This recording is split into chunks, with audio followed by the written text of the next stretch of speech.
सहनाववतु सहनौ भुनक्तु सह वीर्यङ्करवावहै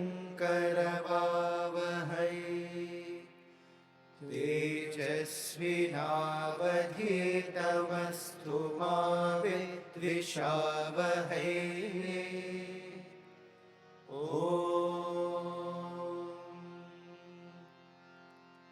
शान्ति शान्ति शान्तिः.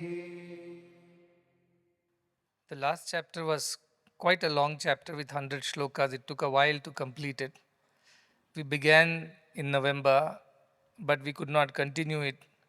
And now, with these 3 days, we are almost at the conclusion of this amazing text, which is, to me, the foremost of all Vedantic texts available, spoken in such lucid and simple way that anybody who has a little understanding, a little preparation can easily grasp these truths. Of course, truth is only one, spoken in so many ways. Ekam sat vipra baudha vadanti. The great ones speak about the same truth in so many ways, but truth is only one. However, the beauty of Ashtavakra's poetry is that he keeps us constantly engaged and engrossed, even though it is the same thought repeating in so many different ways, in so many chapters, in so many shlokas. But every time it brings a new understanding, a new revelation, and a new inspiration every time we read it. And that is the beauty of this scripture. And it only focuses on one single pointed idea of Advaita. Unlike Bhagavad Gita, which tries to address karma, bhakti, jnana, even Raja Yoga, Ashtavakra, from the beginning till the end, only completely focuses on the idea of oneness and denies the existence of the second, of the other.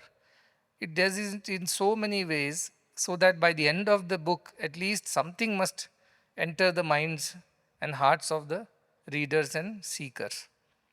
Again, as I told earlier when we started, that it is not so much about who the teacher is.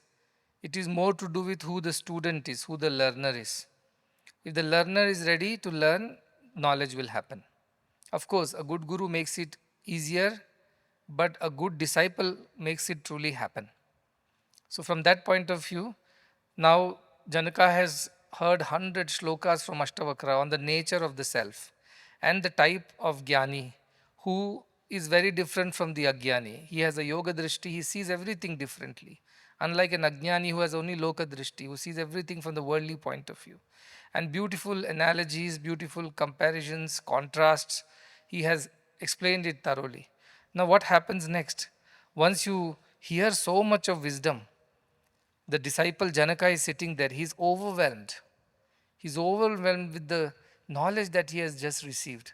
And he breaks the silence and he spontaneously expresses his understanding of the shlokas. And the next 2 chapters dwell on the Janaka's understanding. So it is like conclusion of Ashtavakra with Janaka's summary of whatever has been discussed so far.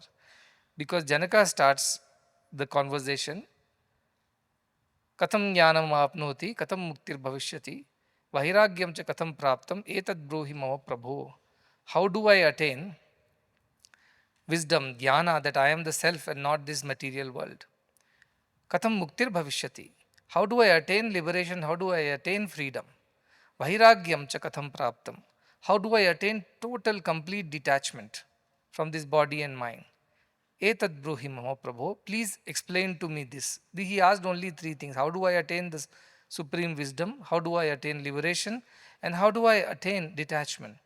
And rest of the book is only about teaching him how to attain these 3 things. Now it's teacher's delight to know that student has learnt it. So Ashtavakra is going to now express his ideas and understanding of this beautiful knowledge. We'll straightway go to page number 136, where the first shloka of the 19th chapter appears. It says, Janaka uvacha. Now Janaka is speaking, the great disciple is speaking. Tattva vijnana sandacham adaya hridayodarat nana vida paramarsha shalyodhara kritomaya. So beautiful. He says, Tattva Vijnana Sandancham, with the like tweezers or with the forceps of Tattva Jnana. Tattva Jnana is the ultimate knowledge of the self. Having taken hold of the forceps or the, we call it a knife or any other surgical instrument. What kind of surgery has been performed on me? He says, in my heart, Hridaya Udarad, in the depths of my heart, Nana Vida Paramarshaha. All kinds of ideas were there, right, wrong, my imaginary ideas of what spirituality is, how it should be. All these ideas were lodged deep inside my heart. Then what did you do? Shalyodharaha Krutomaya. You did the surgery to me. You opened my heart, removed all those unwanted, unnecessary, wrong ideas of spirituality and have cleaned it up. We do this, right? When you have kidney stones or gallbladder stones, what do? We do surgery. We have got a very good laparoscopic, endoscopic procedures. How to remove those stones which are lodged inside your kidneys and your gallbladder and things like that. You put an instrument in and pluck out all those and remove them, and then you are relieved. So he was burdened by all kinds of ideas. You remember Janaka Maharaja is a great king who has performed yajna, yagas, homas, danas, ashwamedas, name it. All his life he has been doing this in the search of true wisdom, hoping that this will help him to realize God.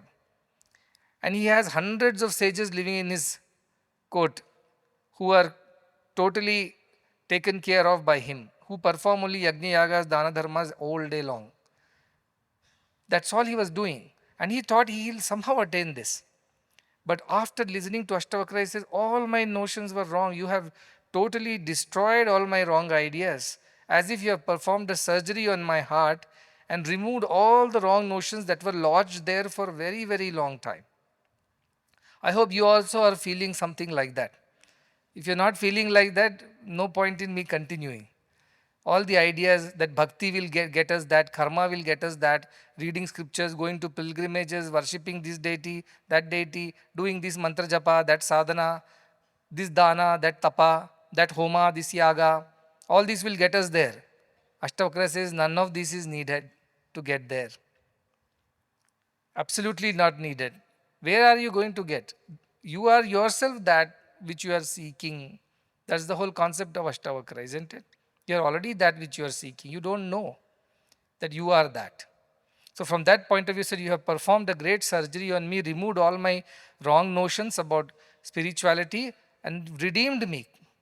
You have redeemed me of that wrong understanding. See, many people get very excited about scriptural studies or yajnas or danas or tapas. I've seen many of these, very, very rigid, orthodox. And if that many flowers are not there, they cannot do puja. Because the Shastra says these flowers of these many kinds have to be gathered. They won't do puja. Or if these are the processes not followed, they won't like the yajna. They're very, very orthodox. I'm not saying it is not good. Probably that has its own reasons. But if you want Brahmagyana, what did it say? For the purification of mind, do karma. Karmani chitta shuddhartam. Ekagryatam upasana. For developing concentration of mind, do all the upasana. But for mokshartham, to understand that you are that liberated self, Brahma Vidyayam, you must know this knowledge which helps you to understand this. Iti Vedanta Dindima. This is a declaration of the ultimate Vedantic truths, Shankaracharya says. But we do that. And Shankaracharya has written a very beautiful treatise on Brahma Jnana and Guru Shishya, same question and answer format, which is a very done format. Nowadays we have FAQs and all. But in those days, imagine our Upanishads, our Shankaracharyas, they created scriptures in a question answer format. The Upanishads are like that, Bhagavad Gita is like that, all Prasthanatra is like that. So what was there? He says in Viveka Chudamani, a beautiful shloka is there, just for knowledge I was saying. Shabdajalam maharanyam chitta brahmana karanam ataha prayatnad gyatavyam tattva jnanai tattvam atmanaha. This is a shloka from Viveka Chudamani which says, Shabdajalam maharanyam. The words are like a forest. These books filled with words, shlokas, mantras, this, that, rituals, are like a huge dark forest. Maharanyam, chitta brahmana karanam, where you can be easily lost. Your mind can be lost. Should I take this mantra? Oh, no, let us take that mantra. No, this is not working. It goes on. Some people are there.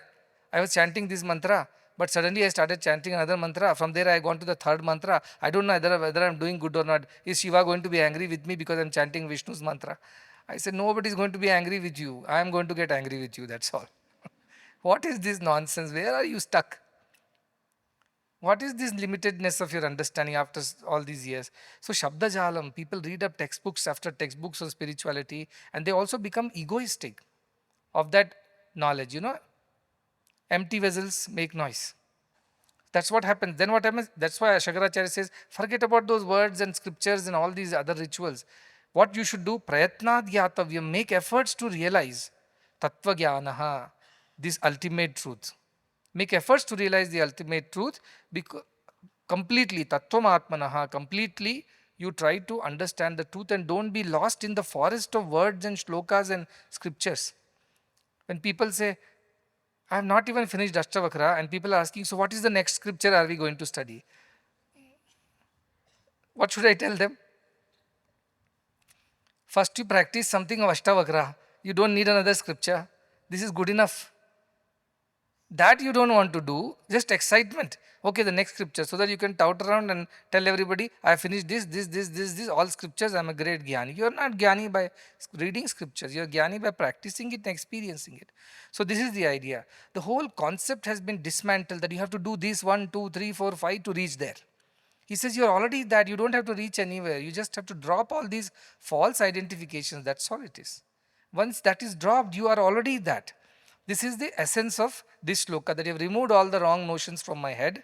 Now some fools will be there in the audience who will think, thank God, now I don't have to do puja, I don't have to go to bhajans, I don't have to attend satsangs, I don't have to do any rituals, I don't have to read any books, no paravidya, no exams, nothing. That is why the previous chapter, it has dedicated a few shlokas to such fools who immediately think, oh, we know everything. But what happens to them? Immediately they fall into wrong ways. Once you have realized, all this matter appeals to you, completely you understand. When you have not realized, you still need to follow those disciplines. The rules apply to you. That is the idea. So it says, Prayatnad gyatavyam. Please make efforts to rather realize that truth than keep on mugging and memorizing shlokas one after the other. That is Shankaracharya's say. Sri Ramakrishna also, a nice story is there little which says, Sri Ramakrishna would tell Vivekananda to read a book, in those days a Bengali almanac, which will talk about when is the rainy season, when will rain happen, how much rain will happen, based on some predictions. So Ramakrishna made him read the entire thing and then told Vivekananda, now squeeze the book and get me some rain. And Vivekananda would squeeze the book, but no water will come out of it. Description of rain does not mean rain. That's what Ramakrishna said. Reading of books does not mean you really understand anything. You don't understand anything unless you practice. So that is the idea. Experiential knowledge is very, very important. From that point of view, Janaka seems to have grasped that great knowledge. As I said, he's an Uttamadhikari. He is a deserving student, highest quality student, quick learner. Because he's ready, he has been struggling to know this truth from so many people. He hasn't received it. For the first time, he is hearing the right kind of knowledge. All his wrong ideas have been removed. That is why Guru Stotram says, what is that? Agyana timirandhasya jnananjana shalakaya chakshurun militam yena tasmai Shri Guruve namaha. Oh Guru, I bow down to you because you have performed a small procedure on me. What is the procedure? Agyana timirandhasya jnananjana shalakaya. I was stuck in the darkness because my eyes were stuck. As if I cannot open my eyes, they are stuck. You applied the ointment of wisdom. Like when you go with this Madras eye. You know Madras eye? I don't know why they call it Madras eye. Because we get it in Bangalore also. But you go to the hospital, say, I've got this infection in my eye, I can't even open my eyes, secretions and all, you're stuck. Then what does the eye doctor do? He'll take an ointment, put it in your eyes, then you feel your eyes open and you feel relieved. Oh Guru, you have done that to me. My eyes were closed and stuck in ignorance. I couldn't see a thing. I did not know one thing from the other. But you were kind enough, you were compassionate to perform that little procedure, opened my eyes, now I can see things correctly. That is the idea of Guru. That is why Guru is needed. Without Guru, this procedure cannot be performed. You can't put your hand into your kidneys and take out the stones. That doesn't work. You have to go to the right person who knows how to do it. So you have performed the surgery on me and he's so grateful. He's so grateful to Ashtavakra for having done this. Then what happens? The next sloka is on page number 139. It says, Kva dharma, kva cha va kamaha, kva cha artha, kva vivekita, kva dvaitam, kva cha vadvaitam, swamahimni stitasya me. This is again Janaka saying, actually it is Janaka who is continues to speak now. What he says, where is the need of dharma, artha, kama? See, all of us are told, Chaturveda Purusharthas are there, dharma, artha, kama, moksha. You have to follow dharma, righteousness, artha, earn the money in the righteous ways, then fulfill only the righteous desire, then you will read the moksha, the liberation. But what is this man saying? What is the need for me to, where is the question of doing dharma? Where is the question of fulfilling any desires? Where is the question of earning any wealth or any other things? Where is the question of having discrimination to understand this from that? Kva dvaitam, where is duality at all? There are no two for me. There is only one self which is shining everywhere. So also what is Advaita? Oh, you are not a Dvaitin, so you are an Advaitin. That is the new trend here now. We have Dvaita, Vishishta Dvaita and Advaita, three philosophies in India. Dvaita says God is there, I am here. I have to worship God. I am a sinner, I have to seek liberation from my God. If I worship well, He will grant me liberation. That is Dvaita, Madhvacharya, Udupi Samsthana. Then we go to Vishishtadvaita, which says God is there, I am here, but I am a spark of God. A bit of God is in me too, but I am not the whole of God. The first one says, I am not God, I am different, I am only a small devotee. God is that big supreme Lord. The second one says, I am not God, but I have the spark of God within me. I am also coming, I have also come from God. Therefore, in some way, we are connected. But I cannot become God. I can worship God, and one day when I worshipped Him so thoroughly and pleased Him, He'll take me to Vaikuntha, Kailasha, wherever, and I will live with God. That is Vishishtadvaita Ramanujacharya. Our Ramanujacharya is Melakote. You know that our campus is there close to Melakote. And then the third one is Advaita, which is Adi Shankaracharya. Adi Shankaracharya says there is no two in the first place. Brahma Satyam Jagan Mithya, he says. This understanding of two is wrong. There is only one. There was always one, will always be one. So what is all this samsara we see? It's a reflection, reaction, resound. The source is only one. It's just the reflection, it's the resound, it's the reaction that we see everywhere. Nothing more than that. Like in a room full of mirrors, you will see so many reflections of the same person. But they are not different persons. It's the same person. That is the Advaitin. It appears like so many people are staying in that room to a fool. But to a wise one, they know all are reflections of the same person. So that is the idea of Shankaracharya. Now he says, to understand that I am a Dvaitin, I have to follow the path of Bhakti and Dvaita, or I am an Advaitin who will go at the Shankaracharya way. That also is no more a discussion for me. Because there is only one. Where is the question of discussing about the second or not discussing about the second? Where is the need for it? He says, there is anyway only one. Why have to emphasize there is one by talking Advaitic philosophy? I understand it, he says. Then he says, Swa Mahimni Stitasya. When I am abiding in my glorious self, the pure, unsullied, Advaitic self, when I am already abiding in that, why do I need to worry about all these things, all these philosophies? I have understood that because so far I was stuck with all these things. I thought this is better than that is better than this. Sometimes Advaitins are very, very proud. They say that we know the truth actually. You people are fools. You don't understand that there is only one. You bhakti people, you the Vishishtadvaitins, you don't understand the truth. That is, bhakti people think Advaitins don't understand anything. They are shooting in the dark. There is no God there. They don't understand what is happening. We at least have somebody to dance around and we have a good time. These people have nothing to do with anything. That's why Krishna in Bhagavad Gita says, see, between the Nirakara and a Sakara Bhakti, Sakara is easy, it's convenient, it's comfortable. Why? Because we are all in body, we are embodied, so we also have somebody who is embodied. Just when I was getting ready and coming, I was putting vibhuti like this. So my, the assistant there, he said, put for me also. So I, with my hands some vibhuti, I put in his head. Then I remembered that one day Bhagavan was giving a discourse. I used to sit, I told right in front of him and listen to the discourse. So after the discourse, he materialized some vibhuti for some devotee. And then his kerchief was not there, I think. So he was looking for it. I quickly gave a kerchief. He, before wiping his hand, he put that vibhuti dot on my forehead and then wiped his hand. So I remembered. So I told him that one day it so happened that I was a student and he just put vibhuti on me. Then he told me, see, all said and done, this Dvaita is very nice. I told you at least cannot tell it before me being my assistant. I am the Advaita school, right?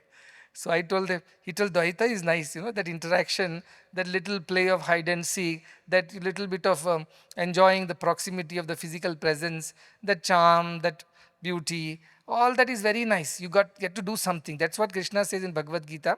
Between the two, easier is the Dvaitik Sakara Bhakti, because we are used to it. We are used to it. But being used to it does not mean that you should be that way, right? You have to grow out of it someday. If you cannot realize that that God whom we are worshipping is the Parabrahman, then it's all going wrong, putting the cart before the horse. And what is happening, that a lot of these Krishna Bhaktas, they taken Bhagavad Gita, in which Bhagavan himself says, nowhere it says Krishna Vacha or something like that. Bhagavan Vacha, who is speaking? Morning we remember, we have learned who speaks, who listens, who says, who thinks, who experiences. Not me, says Ashtavakra. I speak, yet I do not speak. I think, yet I do not think. I hear, but I do not hear. Who does all that? That divine does. So Bhagavan Uvacha, Krishna, is not Krishna Uvacha, Bhagavan Uvacha. The divine is speaking through Krishna. But what has happened is Krishna Bhaktas, there is a whole movement around it.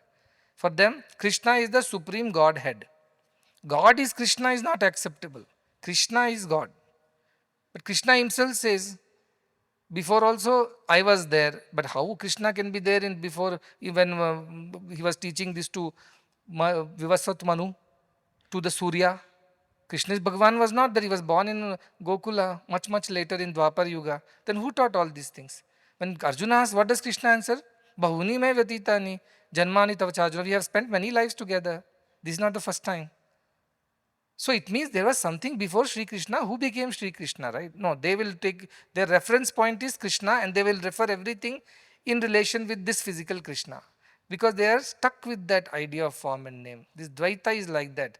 Very enticing, very energizing, very attractive. So now what do they, instead of putting the reference point as Brahman and then deriving from that Sri Krishna is Brahma Swarupa, what they do, they put Krishna in the center and say, Krishna is the supreme Godhead and everything else is borrowed from him. You get my point? They change the center itself. Why? Because they want their form and name to be in the center. See, this madness comes with Dvaita Bhakti, which you can overcome through a little bit of jnana with Advaita Bhakti.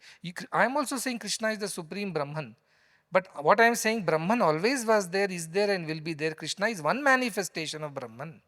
Satya Sai Baba is one manifestation of Brahman. Brahman was always there. That's why Bhagavan told me, Sai Baba is God is not the right way of saying it. God is Sai Baba is the right way of saying it.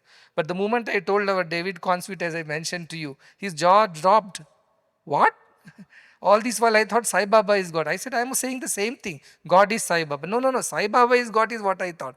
It was same thing. God is Sai Baba. But no, we are devotees of Sai Baba. Sai Baba first, God later. You get my point. Our referencing is all gone wrong. So we get stuck with names and forms. So far we have been Dvaita, Advaita. Now Janaka says, what is Dvaita? What is Advaita? There is only one. There is no need to talk about Dvaita because there is no second. So what are you talking about?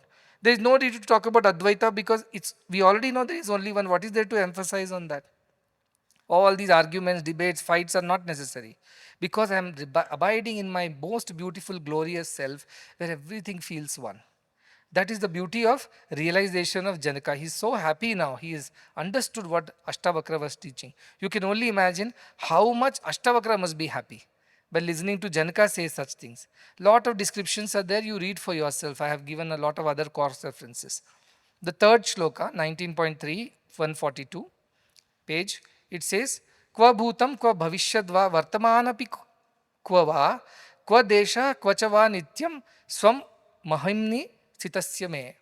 Who is established in this glory of the self now. I have understood what are these things. Kva bhutam, what is past? Kva bhavishyat, what is future? Va vartamanapi. Okay, past is not there, future is not there. Present is there. He said that is also an illusion. Vartamanapi kva. Kva deshaha, what is this place? Kva cha va nityam, what is permanent over here? Everything is temporary. When I am established in self, this is how my vision has changed. See, time itself is an illusion, he is saying. Yesterday, today, tomorrow. Especially when I travel around the globe, I understand how big illusion the time is. Somewhere sun is rising, somewhere sun is setting, somewhere sun is in mid-noon, and you get confused. Somebody's time is AM, somebody's time is PM, So I don't understand which time zone we are. In US, I've been to US. US itself is a confusion. From East Coast to West Coast, so many time zones. And come to India, in Middle East, everybody is some time zones. So this time is a concept which is measured between two events. That's all is the measurement of anything between two events is time. Between sunrise and sunset, that is our old measurement, which call is a Ghataka. In that Ghataka, morning till evening, sunrise happens, we note down. When sunset happens, we note down. We count all the time in some measurement, minutes, hours, whatever else, prahara and things like that. So we created time. Time did not exist. If the second event did not happen, let's say sunset did not happen, will time exist? Where is the reference point for time? In dream, does time exist? It doesn't exist. You go in a dream to Chennai and come back. You haven't moved an inch from your bed. But you seem like you have traveled the whole place and come back. Even you can go to Mars and Moon and come back. Where is time? But you feel it is real, isn't it? And you are traveling wherever in dream, it feels real. But it is not real. Similarly, sometimes when you are sitting in the class, let us take mathematics class. Your mind switches off after the first equation. Where does it go? Somewhere it goes. It's traveling around the universe. Where is space now? You are sitting there, yet you are not there. You are traveling somewhere with your mind, as if you are at home or you are in football field or in the canteen, wherever, depends on your interests. Suddenly bell rings, you realize, oh, period is over. Or a chalk lands on your head, or a duster, what God forgives. Then you realize, oh, I'm back here. Oh, this is my classroom, maths classroom. Otherwise you are somewhere. So space is an illusion. He says, Kwadesha. Where is space? Space is a distance between two things. Time is a distance between two events. If the second event does not happen, time disappears. If the second reference is not there, space disappears. Look at the space, look at night sky. If there were no stars and moon on a dark night sky, where is the end? Where is the end of this universe? Where is the space? Even Earth is just a suspended little sphere going round and round and round for 5 billion years. There are millions of universes. Now we talk about multiverses. We say all the universes are continuously expanding. New universes are getting generated. And we talked about it. Kathopanishad talked about it. So many universes are there. Scientists are discovering only now. But our rishis had discovered that there are so many universes. This is not the only place. This is not the only way. So time itself is an illusion. Space itself is an illusion. What is to discuss on these matters, he says. Why should we discuss these matters? I am very happy. I am settled in myself and I don't feel the need to discuss these trivial matters because it doesn't appeal to him anymore. He knows all this is illusion. So that is the way he has understood the whole concept of Advaita. Yes, for the physical eyes, physical mind, time is there, space is there, all these things are there. But for one who is abiding in the self, suddenly all this disappears. Like when you are dreaming, space-time disappear. When you are in deep sleep, everything disappears. All the universe, physical universe is controlled by three things: Desha, Kala, Paristhiti, space, time and situations or causations. None of this exists. In a dream, what causes what you don't realize. Suddenly incidents jump from one to another. In the dream, you are in your home. Next moment, in the next scene, you are in the school. Within the next scene, you are in somebody else's home. No logic. So, when time and space disappear, there is no logic that remains, so situations also disappear is the idea. So he says, in the Atman, in the realization of the self, all these things do disappear. That is what he is experiencing at this point in time. That all this is an illusion. And I was believing that all this is real. The birth is real, death is real, all that happens in between is real. I was struggling with this concept, but it is not real. Then the next one he says, in page number 145, fourth shloka, Kva chatma, kva cha vanatma, kva shubham, kva ashubham yatha, kva chinta, kva cha va achinta, swamahimni stitasya me. For me who is established in the self, where are these dualities existing? Which is Atma and which is Anatma? See, again there is a concept from our scriptures called Atma Anatma Viveka. What is Atma Anatma Viveka? This is the real self, this is Atman, and everything else is an illusion. Rope and snake, you remember? Rope is real, snake is unreal. Snake is an imagination on the rope in the dark. So we call snake as Anatma, which is not real. Rope is the Atma which is real. Similarly, God is the Atman which is real. World is Anatma which is unreal. It is just the manifestation of God in so many ways. This is the concept we have learned. So there is a concept of Atma Anatma Viveka. Shankaracharya uses it, saying that please distinguish between what is real, what is permanent versus what is unreal and impermanent. What do you mean by impermanent? It does not have its own independent existence. Example, you are a boy. You also are a student. Now, being a student depends on you being a boy. If you are not a boy, you cannot be a student of the school.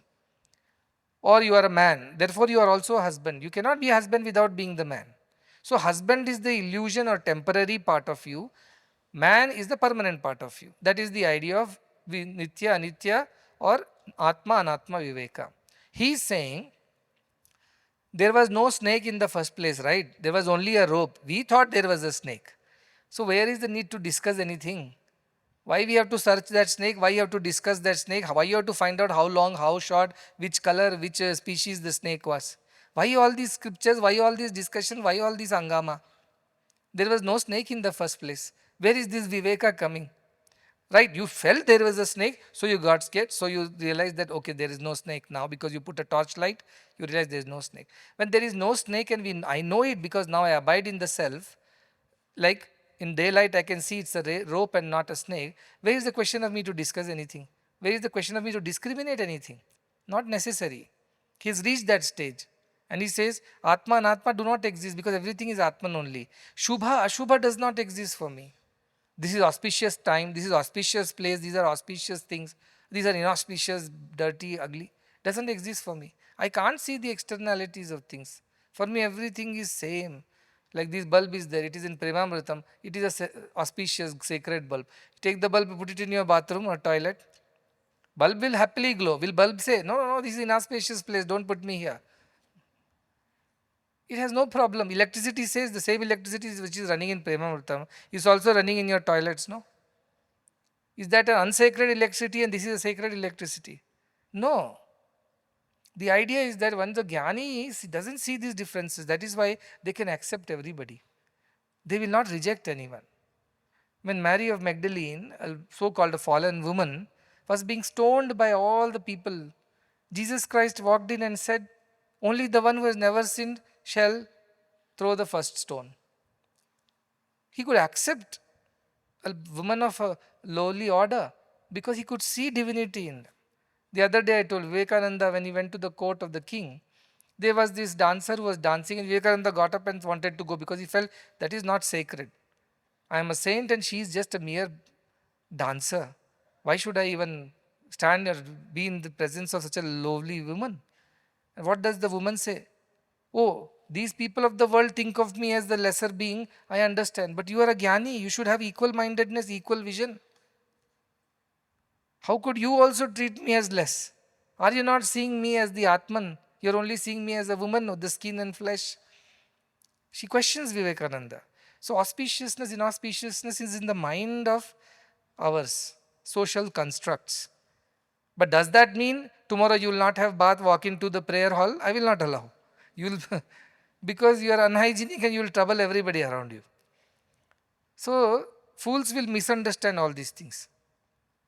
They'll think, oh, there is nothing called auspiciousness, do as you please. No, you cannot do as you please. Have you realized the truth? If you have not realized the truth, then deal with all the duality. Once you have realized the truth, there is no duality. Whatever you do is sacred. Nobody is going to question you. Nobody can question you. You are already reached that state. So that is the idea. He feels there is nothing called inauspicious, auspicious so far. Now, coming from somebody who has performed so many yajna yagas, it is a great revelation. Because all these yajna yagas, very, very particular about things. Don't touch with your left hand, only with right hand. Don't do this way, don't do that way. They are very rule oriented. But this is not so, is saying. Then kwa chinta, kwa va achinta. What is to think and what is not to think here? Where is the need for it, is saying. Let us think about Brahman. What should I think about Brahman? I am Brahman. What should I think about it? I know it by being that. I don't have to do something to realize that. Or achinta, let us not think about Brahman. That also does not exist. I am I. I am already that. So I do not have to specially put some efforts because I am abiding in my glorious, splendorous self. In that self, there are no two. So all these dualities disappear. I'll go to the next sloka, 19.5, 148 page. It says, Kva swapna, kva sushuptirva, kva cha jagaranam tatha, kva turiyam bhayam vapi, swamahimni sitasya me. I who is abiding in the glory of the self, what all does not exist for me? What morning I told there is avasthatraya viveka, jagriti, swapna and sushupti. You are in wakeful state, dream state or deep sleep state. This is the three states we are in. But we know there is a fourth state. Even through these three states, your consciousness remains. So you have a fourth state also. He says, where is swapna for me? Who is always in that state of self? You are compartmentalizing my existence into various ways based on certain conditions. When my eyes are open, you call me awake. When my eyes are closed, and REM, you call me dreaming, rapid eye movement state. When my eyes are not moving, I am totally silent, you call me you are in deep sleep state. But I am not changing. My true self consciousness is not changing. So he says, Ka swapna, ka sushipti, ka jagaranam tatha. What is your calling me by these different names and classifications? I am not different in each of the state. I may appear to be different. I am the same person, the consciousness. But he goes one step ahead. Kwa turiyam bhayam, he says.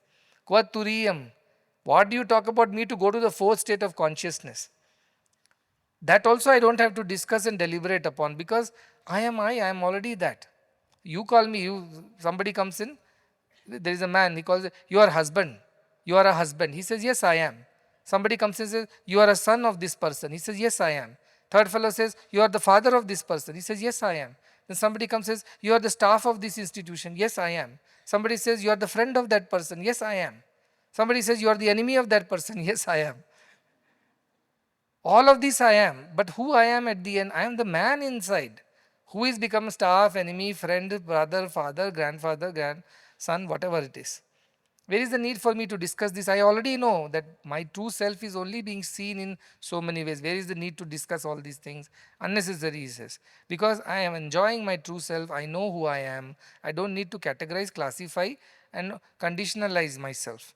That is for the world to see me like that. Inside me, the husband, the man, the father, the staff, the son, the brother, the friend, the enemy, all is one person only. When wife comes, she calls him husband. When father comes, he calls him son. When son comes, he calls him father. So this way they qualify him in different ways. But to him, he is just that same one person. So he says, what is this Sapta, Jaga, Sushupti, Turiya? Why are you discussing all these? I am just the same one self. All these don't matter to me. Next sloka, 19.6, which says, Kva duram kva samipam va, bahyam kva abhyantaram ko va, kva sthulam kva chava sukshmam sva mahimni stitasya me. The one who is abiding in the self, where is the need for all these things? What are the things? Kva duram, what is far for me? Kva swamipam, what is near for me? I am everywhere in everything in all as the consciousness. So what is far, what is near? Nothing, I am everywhere. That's why Upanishad, tade jati, tanne jati, tad dure, tadvantike. It is far, it is near, it moves, it does not move. Opposites, whenever we speak about Atman, Vedanta. It's everywhere in you, me, he, she, everybody. The same consciousness is right now permeating. Without the consciousness, I won't be able to speak. Without this consciousness, you won't be able to hear. In both of us, the same consciousness is going on. So think like that. Kvat duram, kvat swamipam, kvat bahyam. What is outside, what is inside? Ghatakasha, Chittakasha, Chidakasha. Remember that we told the space within the pot, space without the pot is the same space. Pot makes it appear that this space is different from that space. But can you quantify it? No, you can only quantify the size of the or volume of the pot. But the space is the same inside or outside. If the pot breaks, the space does not break. If a new pot is made, this space is not transferred into the new pot. Space is continuum. Pots come and go. Like that, consciousness is continuum. In between all of us is the same consciousness. So there is no need, he says, of inside, outside, far, near, all these disappear. Kva sthulam kvachava sukshmam. See, sthulam means this physical world. Sukshmam means the energy state. Where is this energy matter differences for me? We also have the Sthula Sharira, Sukshma Sharira, Karana Sharira, three types of bodies. Sthula Sharira is made of all these physical things. Sukshma Sharira is the mind. And Karana Sharira is the Atman, they say, the Jivatman. All these are also falsified in his understanding of the self. Because these are all classifications, he is saying. But I am the same one person, one self through all these states. So for me, all these differences have disappeared. And there is no need for me to discuss, because what should we discuss about an illusion which does not exist? The illusion of Sthula, Sukshma, Karana, this that doesn't exist. So what should I discuss about it? He has reached that state. So one paragraph is there, I'm just reading out from the next page, 152. It's like summary so far. It says, this is why Ashtavakra is called the bitter pill. Because sweet pills are, let us go to that pilgrimage, let us offer prayers, let us do pujas, let us offer homas, and come back feeling fulfilled. This is my God is kind, this is that feeling, right? This is my Guru, this is my Matha, this is my Adhina, all that. Then it does not comfort, it shatters cherished illusions. That's why Janaka says, no, you removed all the illusions from my heart. What then should be one who struggles hard to avoid rebirth? Do now. We are all trying to escape the cycles of birth and death. Janaka says there is nothing called cycles of birth and death. Suddenly all our concepts are shattered. You've been telling Punarapi Jananam, Punarapi Maranam, Punarapi Janari Jataneshwara. What about all that thing? All that is lower knowledge only. At the higher knowledge, there is no birth, there is no death. See, waves on the ocean. One wave dies, another wave is born. Is it really the birth and death of the ocean? No. It is the same water moving, one wave into the other. So is the same wave becoming another wave? No, it's the consciousness that is moving, like water moving through this wave and that wave. So Jnani sees the water. Ajnani sees the wave, the ocean, and things like that. So Janaka is able to relate to the Jnana part of it, that I am the water, not even the ocean, not even the waves. So now think of this Premamritam hall, okay? There is an ocean of consciousness. And who are all of us? Waves. Is wave the ocean? Yes and no. Because it has come from the ocean, it is a part of the ocean. But it is called a wave because temporarily, momentarily, it has a separate existence. But it's only temporary. It will go back into the ocean and the next wave will form. And it keeps happening, birth, death, birth, death, birth, death. It's going on for centuries. Or centuries also I consider, because time also is an illusion now. So I can't even reference it to time. It is going on like that. Jivas are coming and going out of existence continuously.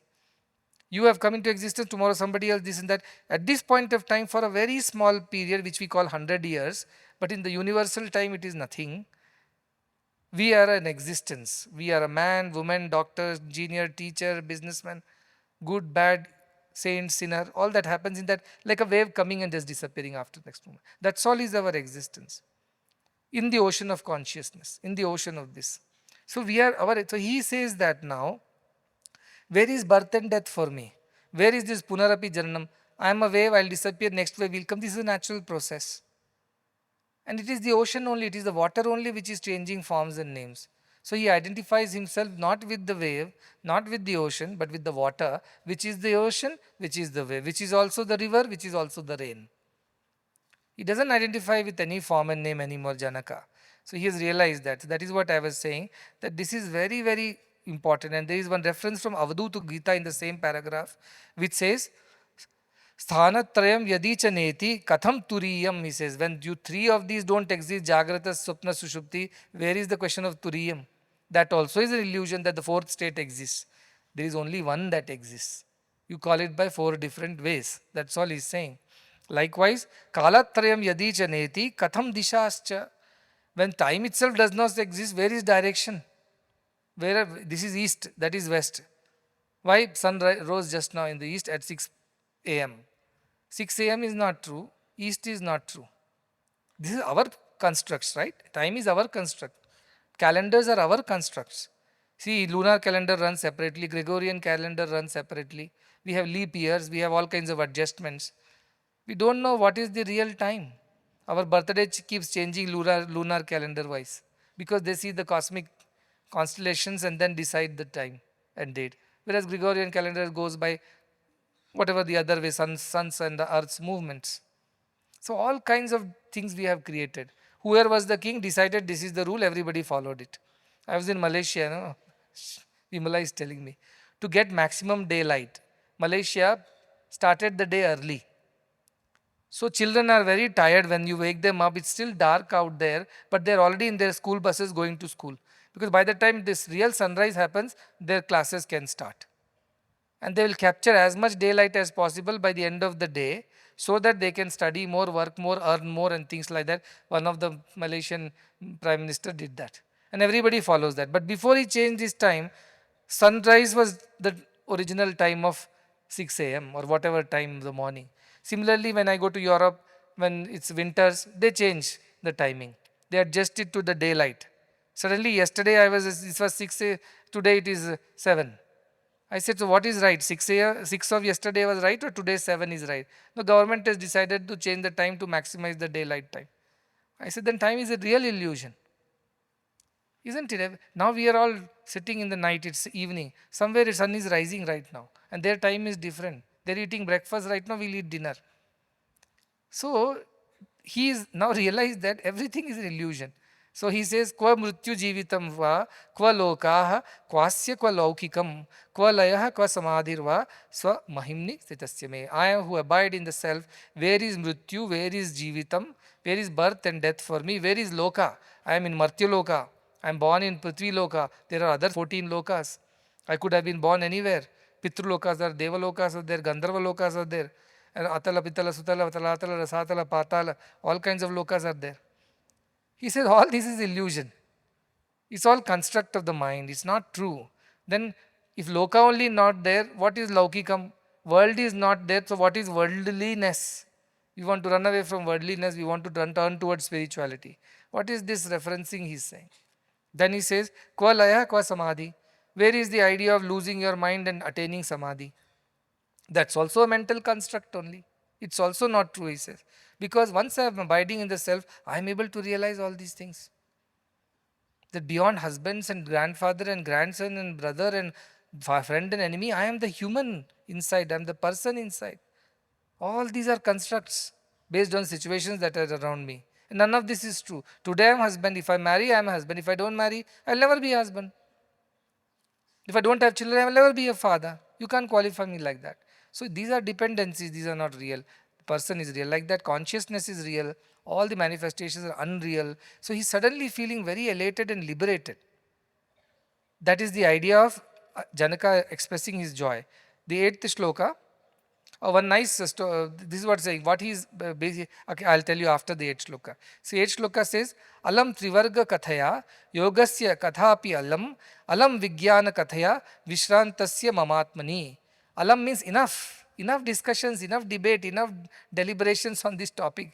Why are we wasting our time? He says, Alam trivarga katha. Trivarga means different types of states or goals. Here we have taken as goal dharma, artha, kama. Enough of it. All the time we have been told, follow dharma, attain artha, fulfill kama. Enough of it, he says. Then he says, yogasya katha api alam. The story of yoga, bhoga, droga, tyaga. Enough. Because I am always the self. Why you are calling me yogi now just because I am spiritual? Why you are calling me bhogi just because I am in the world? Myself does not change with the change of roles. The actors change. Actors mean the character changes, the actor is the same. So why are we discussing that? Enough of discussions.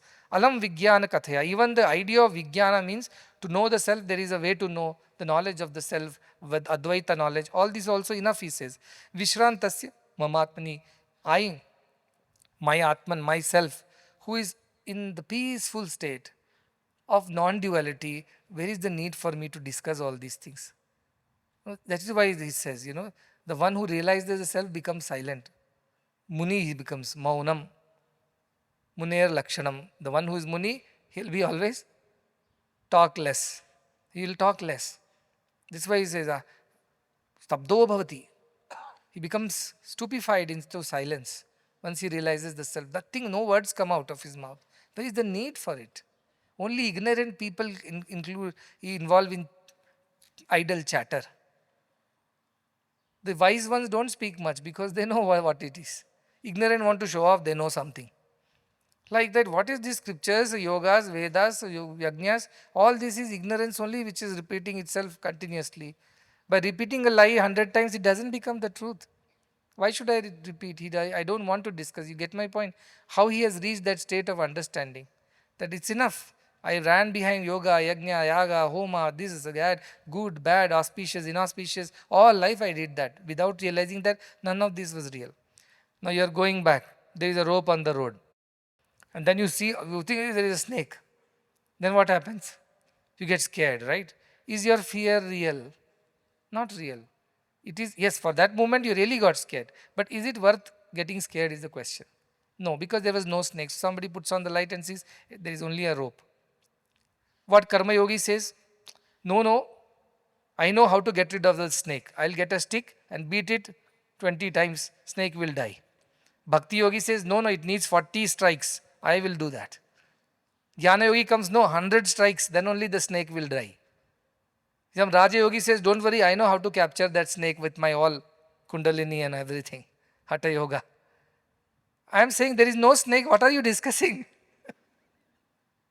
There is no snake. What are you discussing? Bhakti is better. With 22 strikes, I will kill the snake. Karma, 1 strike, I will kill the snake. Jnana Yoga, don't even strike, I will just capture the snake.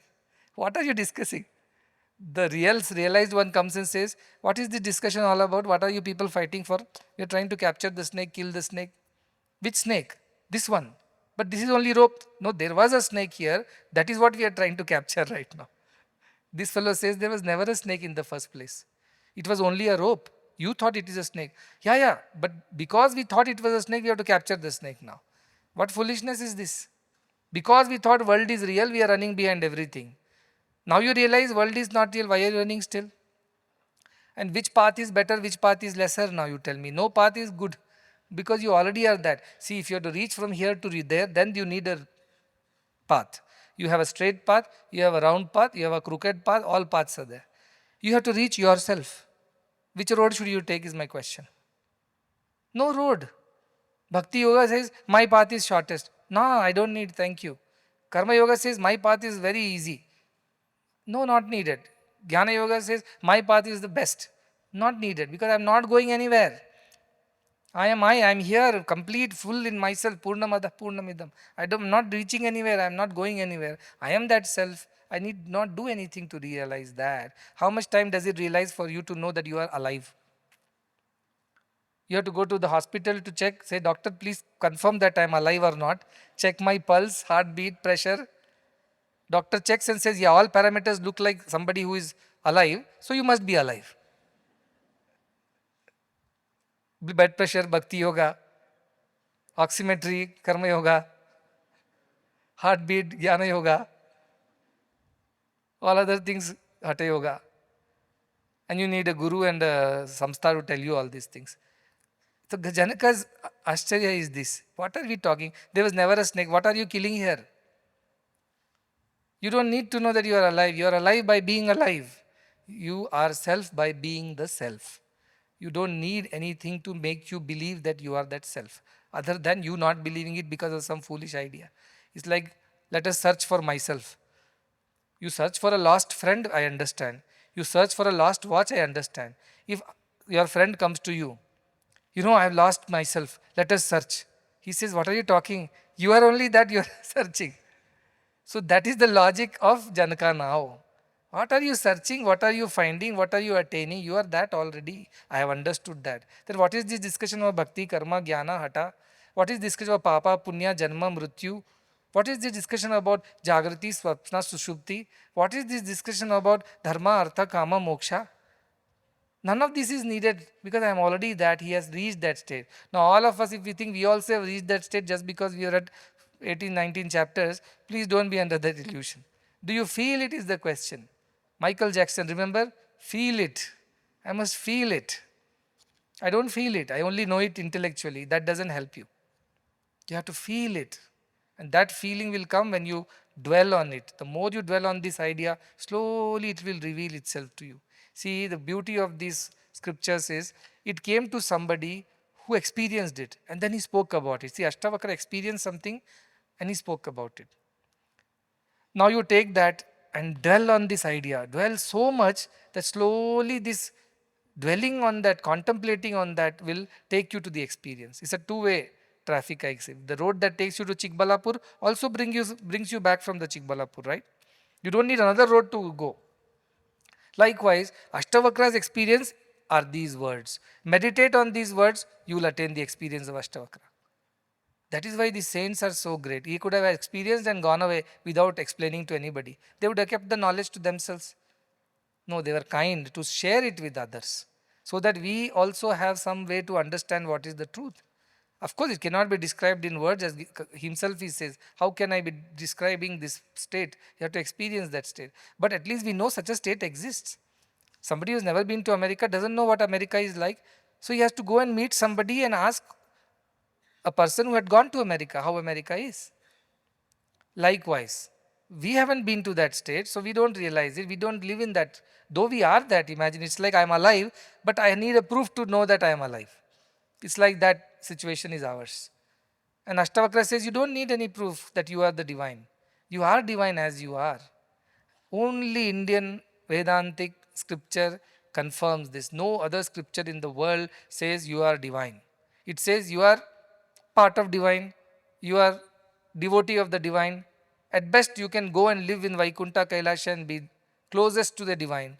But you can be divine, blasphemous. At least Indian scriptures allow you to go near God and sit. Other scriptures don't even allow you that. First you go to hell, heaven, all this finish, and then we will see. So the idea is so liberating, so elevating.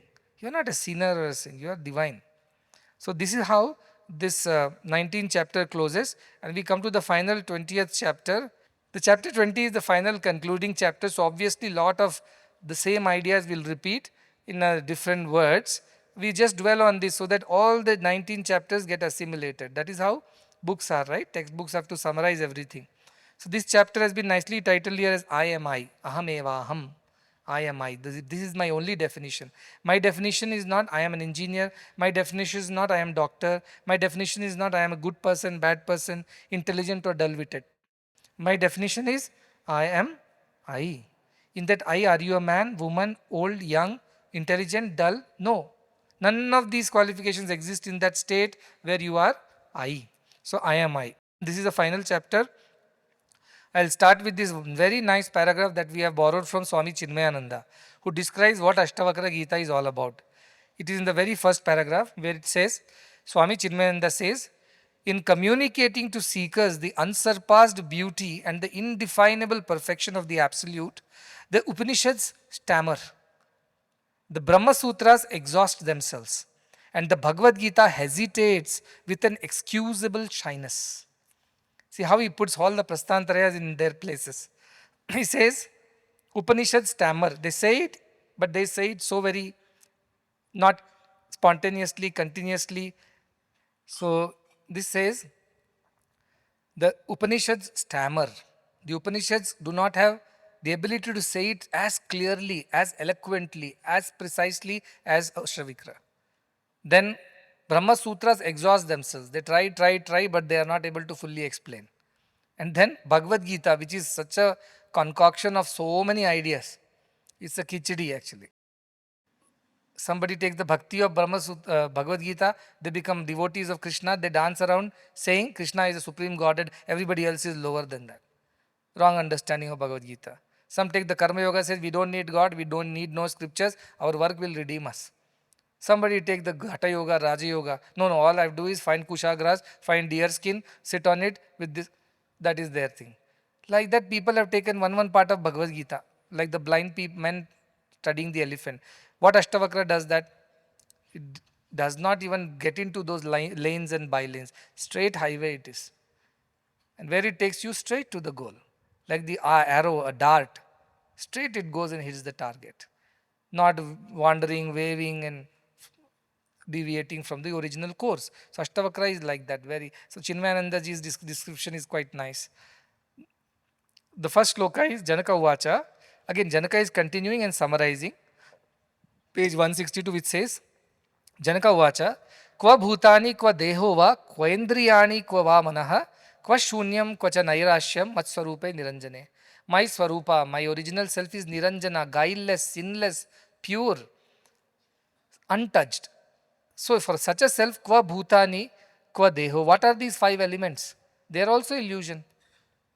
Water becomes air if you heat it. Air becomes water if you condense it. Where is the reality in them? Bhutani, this whole illusory world does not exist. Now in this chapter, please keep the imagery of a dream. In a dream, you see buildings, roads, people, films, so many things happening. But none of this is really happening. In the dream, everything feels so real. Once I asked Bhagwan, why is it that dreams, this world feels so real? He said it is like a dream. Dreams also feel very real. I told, yeah, but not all dreams feel so real. He says, yes, the more detailed the dream is, the more real it feels, he said. The world is so detailed. Look at this carpet, look at the designs, so detailed. You can't say it is unreal. Like that, a dream which is very detailed feels real. The dream which is like hodgepodge, it feels unreal. So he said the world is so meticulously designed, like a very detailed dream, it feels very real. So that is the idea. So keep that imagery of a dream when we are studying this chapter. He says, Ko bhutani, in a dream, all the buildings are real, the concrete, the cement, the road, the tar, the trees, nothing is real, right? Like that in this world, all these panchabhutas are not real. So with body which is made of this panchabhuta is also not real, logic. Qua indriyani, if body is not real, then indriyas which are a part of the body also can't be real. And manaha, which controls all the indriyas, the mind and its control on the senses, that also cannot be real. Then qua shunyam, then he says, so nothing exists, so everything is a big shunyam. That also is not real, he says, because that is also a construct of the mind that nothing exists. And then qua nairashyam, then where is the question of despair or having no desire? What are you desiring for? Nothing exists. What are you desiring for? It's like a king who calls everybody and says, I want a flying palace. So the people say, what is this nonsense? In those days, we don't have private jets and all that, some long time ago. So everybody says, what are you saying? You want a flying palace? He said, yeah, I dreamt that I was flying in a palace. I want one palace to be built. Call all engineers and architects. Everybody's like, this king has gone crazy. It's not possible. But he says, if you don't build me, I'll cut off the heads of all these engineers. You cannot build me a flying palace. So they're at their wits' end. So they call the wise man like Tenali Raman or somebody who comes. Everybody says, this man is troubling us like this. He threatens to kill us. Then this wise man says, wait, I will deal with him. I know this eccentricities of. So next day, this wise man, comes in rags to the court and starts shouting, oh, you cheat. Oh, you looter. Come down and let me sit on your throne. The king says, who is this fellow? Why is he shouting at me? He says, you robbed me of my kingdom. You stole my wealth and you became the king. I became the beggar. Now I am the king. You get down from the throne and I will sit there. The king says, who said that you are the king? I have always been the king. You are only a courtman. Why are you doing this? He says, I dreamt last night that I was the king and you are the beggar, and you came and looted me and took away my kingdom and became the king, and I became the beggar. So give back my kingdom. Then the king says, hey, that was a dream, you fool. In dreams, nothing is real. You are not the king. You dreamt that you are a king. So he says, same way you dreamt that you are flying in the palace. So it doesn't exist. Think like that. So where is these 5 elements? Where is this body made of 5 elements? Where are the senses made of all these 5 elements? Where is the mind which controls all these senses? Where is the shunyata? Means there is nothing that exists. You are saying illusion of thing. Where is the question of illusion also? And where are the desires for these things? Why to despair also? Why desire and despair? We are told, become selfless, become fearless, become all that. But the question is that where is that question of becoming anything? You already are selfless, fearless, desireless as you are. Your original state is that. All that rest is your imagination.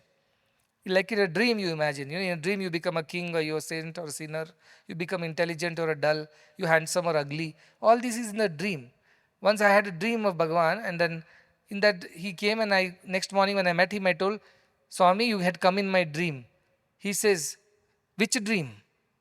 I said, in dream. Oh, that was that dream? This is this dream, he said. Then I realized how he thinks. That is that dream, this is this dream. Both are dreams. Sometimes dreams in a dream, have you seen that? You see a dream, in that another dream, in that another dream. Loops of dreams. Same thing he says. In this Jagata dream, you go to bed, you see one more Swapna dream. It is just dream within a dream and nothing really exists, is what Ashtavakra is telling. Now it's quite shaky, because at the end I will tell, no, go tomorrow, do service, study well, behave well. All this I will tell. But in the dream only I am telling you, because as a realized self, when you wake up, it doesn't exist for you. All these rules don't exist for you. Sometimes we are in the dream and we know we are dreaming, right? We see a lion is chasing us. But luckily there is some little relief that I know I am dreaming, but somehow I am not able to get out of that dream. I am stuck in the dream. Have you experienced this feeling? How many have experienced that you are in a dream but you know you are dreaming? Everybody has experienced some point in time. What is your situation when a lion chases you in the dream and you know it is not a real lion? Suppose you don't know it is a real lion, and I know what's going to happen on the beds. All these children's beds I know in the morning. The wardens will come complaining. This fellow ruined the bed again because he dreamt some ghost was chasing, lion was chasing, or warden was chasing. Whatever. So the boy wakes up. But if the boy knows this is a dream and the lion is not real, then he is more confident, right? Of course, he still cannot get out of the dream. He knows it is a dream, but he's stuck in the dream. We are all like that, stuck in the dream of this Jagat. We are unable to get out of it. I'm a man, I'm a woman, I'm a rich, I'm a poor, I'm a devotee, I'm a non-devotee, I'm a good man, bad man. We're stuck in that dream. We are unable to break out of this dream. But if you read all these scriptures, at least you'll be like the person who knows that he is dreaming and the lion in the dream is not real. So to that extent, there is some relief for people who read scriptures. Those who know nothing of the scriptures, for them the lion is real, the chase is real, the fear is real, and the bedwetting is real. You get my point? At least scriptures gives you that little strength to deal with the world, knowing that it is unreal after all. My losses are unreal, my gains are also unreal. My friends are unreal, my enemies are unreal. At least some sense of relief. Otherwise, you are stuck and you are gone. You will be suffering every day. So, Ashtavakra to that extent helps us. Next is second shloka. Kva shastram kva atma vijnanam kva va vinirvishayam manaha kva tripti kva vitrishnatvam gata dvandvasya me sada. For one for whom the duality has gone forever, never again he will go back to the dual world. He has realized he has changed his nature and no more. It's an irreversible transformation. Jnana is irreversible. See, once it happens, you cannot go back to the old ways. It's permanent. Change is permanent. So what happens for such a person for whom the duality has disappeared? Where is the question of reading Shastras, books? What should I read in books? About the dream lion. Why should I read? After all, it's a dream lion. Then Atma Vijnanam. Then to realize how to realize the self. Where is the need for me? Now I know it is a dream. That's good enough a knowledge for me. Why should I study the height of the building in the dream, the width of the road in the dream? Why do I need to know is the question. This is unnecessary. So why I need Shastra, Atma Vijnana or Nirvishayam Manaha or detached mind? Where is the question of detached mind? Will you get attached to the wealth in the dream? If suppose you know that it is a dream. In the dream you won a lottery, $1 million let us say. And just your mother comes and wakes you up. Saying, get up, your time to go to office. You will say, wait, another 5 minutes, I'm about to cash the lottery, $1 million. Do we do that? We just say, oh, that was a dream, I won $1 million, which is not for true. You just give up, you don't chase after that $1 million. You don't start looking for the lottery ticket under the bed, in the pillow and all that.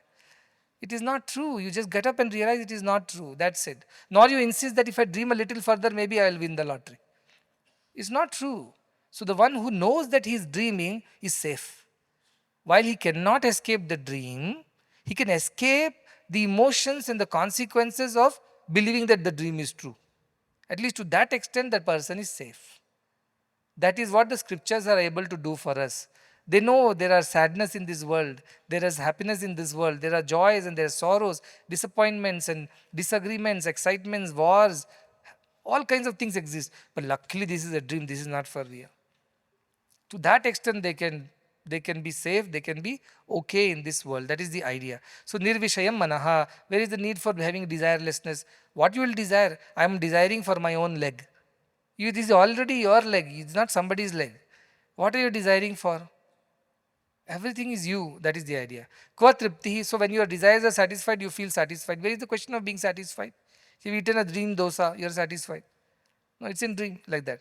Kva vitrishna, so where is the question of also running behind or chasing after things? When you have no duality left in the world, everything feels like divine. Dualities disappear. There is no question of all these dual ideas. That is the whole idea. Next one is, in the same tone, I won't dwell too much, we'll quickly go. He says, Kva vidya, kva cha va avidya, kva va aham, kva idam, mama kva va, kva bandha, kva cha va moksha, swa rupasya kva rupita. It says, where is the need of vidya and avidya? Avidya means worldly knowledge, aparan vidya, you know apara, worldly knowledge. And vidya, para vidya, living scriptures, knowing the truth. Where is the need for all these things, he says. Then, Kva aham, where is the question of I? Kva idam, where is the question of this or that? Kva mama, where is the question of mine? I, mine, and whatever belongs to me, this one. None of these ideas exist. All becomes one in that knowledge. Kva bandha, so where is the bondage for me? This is mine, therefore I should preserve it. Kva moksha, I should not have it. Both do not exist for me. I am always the same. Why? Because swa rupasya kva rupita, the one who is the self. Where is the question of having different forms? These are illusions. These are reflections. You go to the mountain near Nandi Hill, shout anything. You say Ram, it will shout back Ram, Ram, Ram, Ram, Ram. You'll hear the echo. Are there 7 people shouting Ram behind the hill?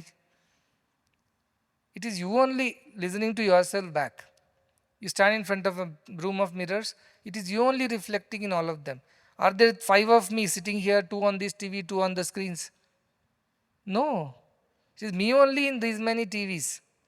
That is the understanding of the Jnani. I am only all of you. There is no difference. When Bhagavan used to say, I and you are one, oh, everybody clap, clap, clap, clap. What did you understand? Nothing. How are you and I one? I don't know. Swami said, we are one, we are one. It doesn't work like that. No experience. He is experienced, so he is saying from the authority of experience. We are only reading scriptures and repeating like parrots. That doesn't work. So Janaka has experienced. So the concept of Jiva, Jagat, Ishvara has disappeared. Jiva means this individual, you, I and all that. Jagat means this whole world around us. Ishvara means the supreme Brahman. 3 things. No, there are no 3. Tritayam nasti. The 3 don't exist. Ocean, wave and water, are they separate from each other? Can you separate water from the wave from the ocean? You cannot. Like that, this idea of you being an individual soul, there being a greater soul, and the world being around us, all these illusion. Everything is made of the same thing. Let's imagine the whole ocean is Jagat, let us say. And Jiva is the water, the waves. In the Jagat, we come, we go. We come, we go. We die, we are born. We die, we are born. But Ishvara is the water. He is there in the ocean, he is also there in the wave. With that analogy, you have to remember this. It's made of the same thing. They look different. So I and mine and this and that, all these ideas disappear. And these forms and names and the illusion that comes with and all the confusion that comes with it disappears. So this is the idea. So there is nothing to be done. Just be is the question. Just be who you are. Don't try to become something. There is no need to become something. You already are that. You don't need to search for something. You already are that which you are searching. Don't need to reach and go and attain something. You already are that. So there is no path to you. There is no road to you. There is no finding you. That is the idea of self. You cannot understand. These are all nice to hear, but you have to sit and meditate on this. Next. Kva prarabdhani karmani jivan mukti api chakva ka tat videha kaivalyam nirvisheshasya sarvada. Where is the prarabdha karma for such a person? In the dream you murdered somebody, you are going to jail in the dream. Is it real is the question. It is not. So where is the prarabdha karma? Whatever you did, you have to suffer for it today. Yes, in this dream world you suffer. Like in dream you suffer. That's all is the suffering. It's only as real as that. So Jivan Mukti is also unreal. All this while we are taking no Samadhi, no this Jivan Mukti. Jivan Mukti, the idea is also unreal. He says, and then Tad Videha Kaivalyam. After I die, I will attain. So Jivan Mukti is you are attained and liberated while you are alive. Videha Kaivalyam is you attain the liberation after you die. Both ideas are wrong, false notions. Then Nirvisheshasya Sarvada. The one who has no differentiation, no attributes, for such a person, where is all these Mukti and Bandha and Videha Mukti or Jivan Mukti? None of these exist. See, the whole concept of reading all these while suddenly changes when you come here. The real understanding that Janaka has developed, he is talking about it. Like when Nisargadatta Maharaj was said, hey, you got cancer, you are Jnani, you also got cancer. He said, Jnani, there is some rule that Jnanis should not get cancer. Then he said, not cancer, I am the cancer. I am not suffering with cancer, I am the cancer. The clarity. Cancer is also me. When Ramana Maharshi puts the insect back on his wound and says, eat, eat, eat, he sees the oneness. He's gone beyond the duality of this is insect, this is body, this is me, that is that. They've gone beyond that. They are people who live like that. That is when everybody becomes one for them. They don't have any differences. There's no differentiation there. So the whole idea of mukti, bandha, everything disappears in that time. Like wave is bandha, ocean is mukti. Is it real is the question. Just because ocean water becomes wave, has it become bound and become the wave so it is stuck? No.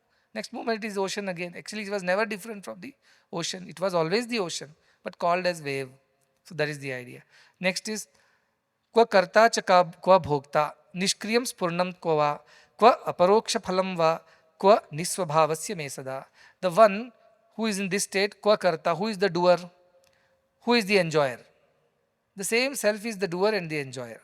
Nobody is separate from this self. That is the idea. Nishkriyam spurnam chava. Who is the not doer, non-doer of it? Now you will say, yes, I am not the doer, God is the doer. So who are you? Who are you here? I am the non-doer. He says, what is this nonsense? Doer is separate, non-doer is separate. You are all one.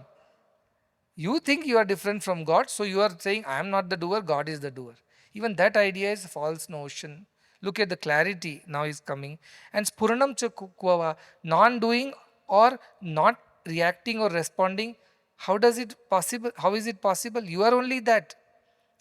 The one in the mirror and the one outside the mirror is the same person. That is a reflection, but it reacts exactly the way you smile, that smiles back at you. The same way God is doing, of course, but in the mirror what you are seeing is your Jivatma, that is also God only. It's not different from God, that is the idea. Can you say, no, the man in the mirror is not smiling, the man outside the mirror is smiling. But outside mirror, outside man only is reflected in the mirror, isn't it? That Paramatma only is reflecting in all these Jivatma. So you say, no, I am not Karta, I am not Bhokta. Then who are you? I am the reflection inside the mirror. But you are the reflection of the same person who is outside the mirror. You are the reflection of same divine. So this na karta, bhokta idea also disappears. But till you have reached there, please remind yourself. This body and mind which I think I am is not the karta bhokta. God is the karta bhokta. But then finally you realize you are only that God which is the karta bhokta. So that is the change. So he says karta, bhokta, doing, not doing, all this disappears. Aparoksha phalam. What is aparoksha anubhuti? Is a concept in spirituality which says direct experience. Indirect experience is read scriptures. Direct experience is you experience it within. Even that idea that I must have a direct experience. You are already having direct experience. How much more can you have direct experience?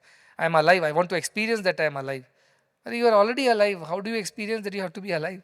So that is the idea of this one. Who is always nisvabhavasya. Who is always in that state, his true swabhava, without any changes. For him all these ideas don't exist.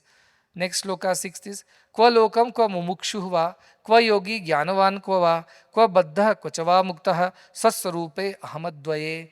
The one who is without the second, he is the only one, his true self is only one. For such a person, where is the loka? Where is the moksha? Oh, I am stuck in this world. When I will be liberated from this world? Let me go to a Guruji. Let me do some dana, tapa, yajna, so that I will attain moksha. There is no moksha. You are already free. Like that Dhobi's donkey which thought it was tied. But it was always free. But till the Dhobi acted that it is untying the donkey, he is untying the donkey won't budge. Likewise we are. We are already free. We don't know, that's all we are suffering. Then what is yogi in this process? Are you going to become a yogi? You are already that. What is jnanam for you? What is knowledge for you? There is nothing called separate knowledge. You are that. How do you know you are you? By being you. You don't need to read a textbook about yourself to know who you are. You are already that by being that. That is the idea. Kva baddha, so there is a bondage. Kvacha mukti. Where is the question of you being liberated? When you are never bound, where is the liberation for you? Swaswarupe ahamadvaye. I am residing in myself. I am non-dual. I am the one and the same. So there is by bondage and moksha, these ideas don't exist. The 7th shloka which says, Kva srishti kvacha samharaha, kva sadhyam kvacha sadhanam, kva sadhaka kam siddhirva, saswarupe ahamadvaye. This is when I am the swarupa, self I am, where is the question when there are no two, then where is creation, where is dissolution? In an ocean, wave forms and wave dissolves. We call it creation and dissolution. No, it's the nature of the ocean. It's the ocean only playing like that. One is born, one is dying. But we are not lamenting the loss of a wave, right? Because next moment another wave is born too. When I sit in Fiji ashram, I look out of the balcony. One day I told our boys a job, count the waves. When they bug me, I tell them, I have a job for you. Sit outside, count the waves. Come back and tell me how many waves were born today, how many waves died today. Can anybody do that? Not possible. That is the idea. What is all these calculations and reflections and debates and fights? What is all about that idea? Then he says, Kwa sadhyam, kwacha sadhana. What is there to be attained and what is the process of attaining it? As I said, you are you. How do you attain yourself? You are already that. So you don't need a process to attain yourself. Just for a moment, pause and think, you are there. You don't need to search for yourself. That is the idea. Kwa sadhaka. So therefore there is nothing to attain. There is no process of attainment. So where is the seeker in the whole process? The seeker sought and seeking, everything is disappeared all of a sudden. And siddhi, where are the powers to attain that? So siddhi, sadhana, sadhaka, all this disappears. But imagine how much nonsense is going on in the world.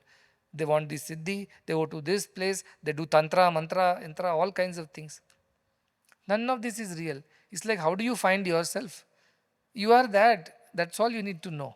You cannot search for yourself. That is the idea.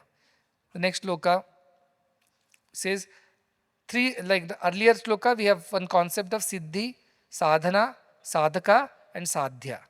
Now, sadhya means goal. Siddhi means the power to reach the goal. Sadhaka means the one who wants to reach the goal. And sadhana means the process to reach the goal, right? These are the four things. Similarly, here a concept comes, pramata, pramanam, kwa prameyam, kwacha prama. Pramata, pramanam, prameyam, and prama. These are the four instruments. Who is the knower? Pramata. Pramanam, what is the process of knowing it? Prameyam, what is to be known? And prama, the way to be, the prover or whichever way, the methodology. All these don't exist because you are already that. There is nothing that you need to do to realize you are that. So, kva kinchit tvaka kinchit va sarvadas vimalasya me. He says, what is the kva kinchit?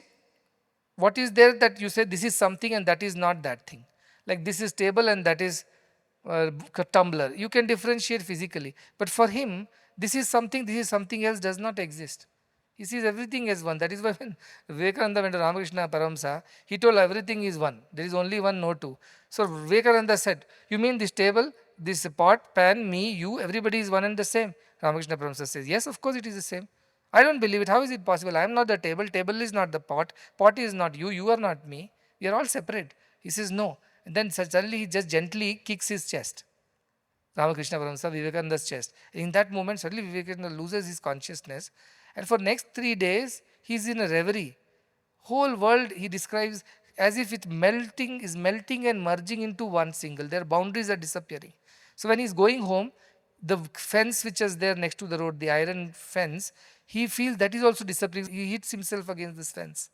Because he cannot make out space, time, distances, everything is disappearing. That is why these people drink all those things. Because that gives you similar state of feeling. It is very blissful. When you feel that oneness is very blissful. So Vivekananda goes through that. And 3 days he is not eating, he is not talking, he is just lost in that bliss. He is so sufficient to him, unto himself. His mother gets very worried. His mother says, why God, what has happened to this? He is the oldest son. I have only him to look after the family. The father has passed away. He has to earn for the family and he is sitting like a madman. They get very worried. After 3 days only he comes out of this state. And then he goes back to Ramakrishna and says, what was that? What did you do to me? Please do it again. Ramakrishna says, no. That is not your lot. Your time will come. This is not what you are supposed to do. You are supposed to go preach my teachings around the world. Vivekananda is very unhappy. He says, no, I want to sit down, meditate. Teach me, how do you do it again? So he'll go to that Panchavati and would sit under this tree, that tree, try to do all kinds of things to attain that Samadhi Sthiti, but he won't be able to attain. So Ramakrishna won't allow him. Ramakrishna wanted him to do a job. And for Ramakrishna, this is also same, that is also same. You are in Samadhi or you are in a working state, everything is same. So that is the idea. These Gyanis live very differently. So he says, where is the question of all these methodologies? Where is this? Where is that? For a Vimalasya, who is pure-hearted, everything looks the same, everything is same. Next sloka, Kva vikshepah kvacha ekagrim, kva nirbodha kva mudata, kva harshah kva vishado va sarvada nishkriyasya me. I, who is always in the state of steadiness, nishkriyaha. There is no activity, no movement in me. I am always steady. If for such a person, where is vikshepa? Where is ekagra? Vikshepa means disturbances, distractions. Ekagrata means concentration. Where is this? I am always steady. There is nothing called disturbed and there is nothing called concentration. Nirbodha kwa mudata. Where is the question of full awareness? Nirbodha means the wisdom. Where is the question of mudata or foolishness? In the morning I told there are shlokas dedicated to fools, there are shlokas dedicated to jnanis. But he says there is nothing called jnani and a fool. On the surface, they look like that. Deep inside, they are one and the same. Then he says, Kwa harsha, kwa vishado. Where is the joy and where is sorrow? No, joy is there when I attain something. Sorrow is there when I lose something. But what are you gaining and what are you losing? The ocean cries, I just lost a wave. And then celebrates, I got another wave. How can ocean do that is the question. For the supreme consciousness, where is the loss, where is the gain? Everything is one and the same. You break this building, you make another building. Building may disappear and appear. Space is the same. Space has not become less, more, new or old. It was always there, will be there. That is the idea of consciousness. So where is joy and where is sorrow in such a state where you are always steady. Next sloka. Kva chaiva vyavharo va kvacha sa paramarthata kva sukham kvacha va dukkham nirvimarshasya me sada. Where is the question of behavior? Vyavhara means loka vyavhara. Dealing with the world or dealing with God. Three types of vyavhara is there. Laukika vyavhara we call it, which is called vyavharika, then called pratibhasika and called paramarthika. Three types of behavior are there. Vyavharika means dealing with the day-to-day world. Buying, selling, eating, sleeping, talking, working, all that. Then pratibhasika is what happens in your mind. You are not physically moving, but your mind is continuously doing something. No direct interaction with the world. But third is paramarthika. You are in the state of supreme knowledge. In that all these things are happening. That is the idea. So all these vyavharas, this is not different from that, that is not different from this. In every of this, the same thing is there. So he says ka vyavharo, ka paramarthata, because paramarthata is one type of vyavhara. Here vyavhara means the worldly dealings of body and mind or dealing with the soul. Where is this difference? It's all one and the same. So where is sukham, where is dukham? Where is the idea of happiness and where is the idea of sorrow? These are all constructs. They don't exist. In the dream you become happy, is it real happiness? In the dream you become sad, is it real sadness? You wake up and you don't realize any of these things. That is the idea. So how does Jnani live in this world? Jnani lives, he is also part of the dream, he also stuck in the dream. But he knows that it is a dream. Whereas Ajnani is also stuck in the dream, also dreaming, but does not know it is a dream. So he is getting excited every time something good happens in the dream. Every time there is a nightmare, he is scared. That is the way of the Ajnani. The Jnani knows that he is dreaming, so he is okay with whatever happens inside the dream. Next shloka. Kva maya kvacha samsaraha ka piti virati kva va kva jivaha kvacha tad brahma sarvada vimalasya me. The one who is pure hearted. For him, where is maya? Where is samsara? Oh, this is all maya jal. Don't deal with these people. All these things is illusion. This samsara is not real. Where is these questions arising for such a person? Where is priti, liking for somebody, or virati, not liking something? Everything is he. Everything is the same self. So where is the question of liking, not liking? Kva jiva, that way when we are born, we are a new jivatma, a new individual soul. Is it real? Is the new wave a real thing is the question. No, it is the same ocean, same water. Appears real. Okay, it's born to your family, a new child has come, we call it a jivatma, new jivatma. But it is like the wave in the Pacific Ocean, wave in the Indian Ocean, wave in the Atlantic Ocean, wave in some other ocean. They are waves of different kinds, but they all belong to the same ocean. So somebody is born in Brahmin family, Shudra family, Kshatriya family, business family, teacher's family. They are like the oceans that we call by certain names. Indian Ocean, Arabian Sea, Bay of Bengal, Pacific Ocean, Atlantic Ocean. But they are all the same water, isn't it? Just because you and I and our families are different, our gotras are different, our lineages are different, we are not different at the end. That's why where is Shudra, where is Brahmana, where is Gotra? Nothing of these exists for a Jnani. For the one who is not having that Jnana, all these differences exist. That is the whole idea. The next sloka, which is on page 193, it says, Kva pravritti nivritti va, kva mukti kvacha bandhanam, kutastha nirvibhagasya swasthasya mama sarvada. I who reside in swastha, in my own self, I identify myself with the water, not the ocean and the wave. For such a person, where is pravritti, where is nivritti? Where is the external engagement, where is the internal engagement? Now we are all told to find God, you have to turn your gaze within. You go out, you will get distracted. He's saying, what like it's distracted with? Everything is me only. Everything is God only. Where is distraction for me? And where is the inward withdrawal for me? Because there also I find the same thing. There is no two for me. So where is the question of external path, internal path? So where is the question of mukti, that is liberation from this path, and bandhanam, attachment to another thing? It doesn't exist for me. Kutastham nirvibhagasya. Kutastham is that which is one and steady. Nirvibhaga, which is undivided, undistributed. For such a thing, swastha, the self, I am always residing in that state now. Where is the question of all these differences? They don't exist for me anymore. Look at his clarity that has come at the end of this Ashtavakra Gita. And then we are moving towards the penultimate shloka, which says, Kvopadesha kvava shastram kva shishya kvachava guruhu kvachasti purusharthova nirupadeya shivasya me. I am the Shivam. Shivam means not the Lord Shiva. Now the Shiva Bhakta will say, we always knew Shiva is the ultimate. No, this is not that Shiva. This Shiva means the supreme auspiciousness, the purity of the self.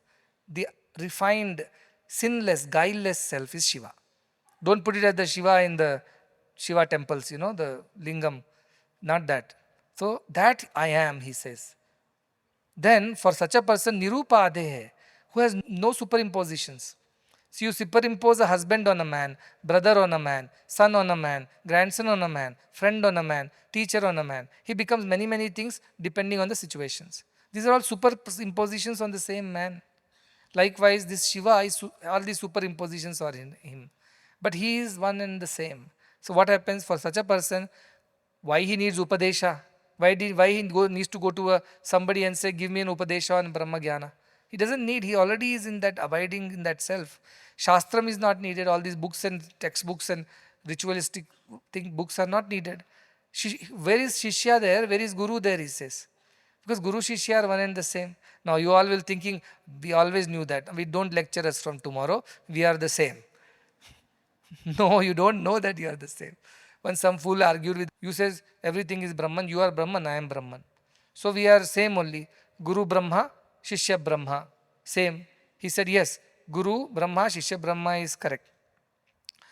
But cancel Brahma, Guru and Shishya are different. If you don't realize you are Brahman, then you are Shishya, I am Guru. Once you realize Brahman, then we are all Guru, Shishya is same. But you don't realize it, then you still behave yourself as a Shishya, I will still be the Guru. See, in a house, all are women. Mother is also woman, sister is also woman, daughter is also woman, sister-in-law is also woman. Grandmother is also woman. But all women are same. Just because they are women. No, they have their upadhis. They have distributed roles. Inside, all are women. But outside, they have different roles. Likewise, we all have roles to play. But we are one and the same is the idea. But till you realize the Brahman, I still remain your Guru, you still remain the Shishya. You get my point? Don't simply imagine off by reading these things. Kvacha asti purushartha. Where is the purushartha? What is the purushartha? Dharma, artha, kama, moksha. Where is all these things? Not necessary. Nirupadehe, the one who is without any conditions, that pure consciousness, Shivan, that is the supreme consciousness. In that, where is all these differences? I am that water, I am not the ocean, I am not the wave. Last shloka, finally. Kvacha asti, kvacha nasti. And kva asti chaike, kvacha dvayam. Bahuna atra kimuktena, kinchin no tishthate mama. Where is this? Where is that? Where is the existence? Where is the non-existence? Asti means it is there. Non-existence means na asti, it doesn't exist. How can we qualify the Atman by any dual conditions? It cannot be qualified this way. So, also it says, where is oneness? Cha ekam, cha dvayam. Where is one and where is two? Snake was never there, there was only the rope. You are saying no. Where snake was there, now there is rope. Where is this question? Where is this discussion? Where is the necessity of it? There was always the rope, snake was never there. That is the idea. He has realized that. Bahuna atra kumiktena. What more can we talk about all these things now? Now that we have realized, we have the experience, That is far greater than speaking any word. So he says, let us go silent. What is to speak anymore? Because nothing rises in me. Na kinchit na uttishthate mama. In me, no more feelings are rising that I am different from these. I have studied myself. I am completely fulfilled. That's why it says, when he says, prano hi esha sarva bhutair vibhati, vijanat vidvan bhavate nativadi. When one realizes all this is the same divine, what is the first reaction of such a person? He doesn't start singing a song. He doesn't start dancing around. He doesn't start shouting slogans. He just turns silent.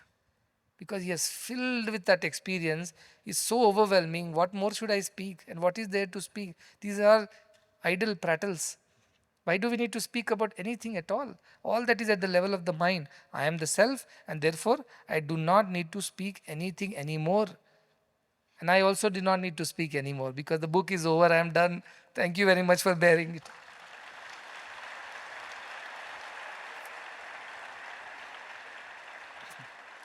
See, whatever we start, we must finish.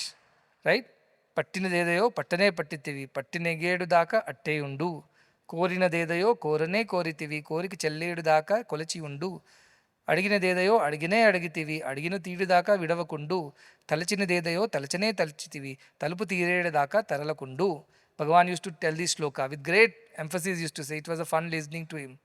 ಪಟ್ಟಿ ದೇದೆಯೋ ಪಟ್ಟನೇ ಪಟ್ಟಿತೀವಿ, like that used to say. I am not like that, so dramatic. He was very animated and dramatic about his speeches. He was all himself because his background was different. He comes from a village. In village, dramas happen in loud voices. Everybody shouts at the top of their voice. Everybody speaks very loud. Everybody wants to convey a message. They really put all their lung power into it. Now he's coming from that background, so his way of expressions were like that. Now I am like English educated. I am told this is how I should speak. That is how. So I have a different tonality and things like that. But the truth is same. Whether we speak it loudly, softly, it is one and the same. So he used to say, once you have determined to do something, pattini dedeyo pattane pattitivi. Be determined. Don't give up halfway through. Don't leave it.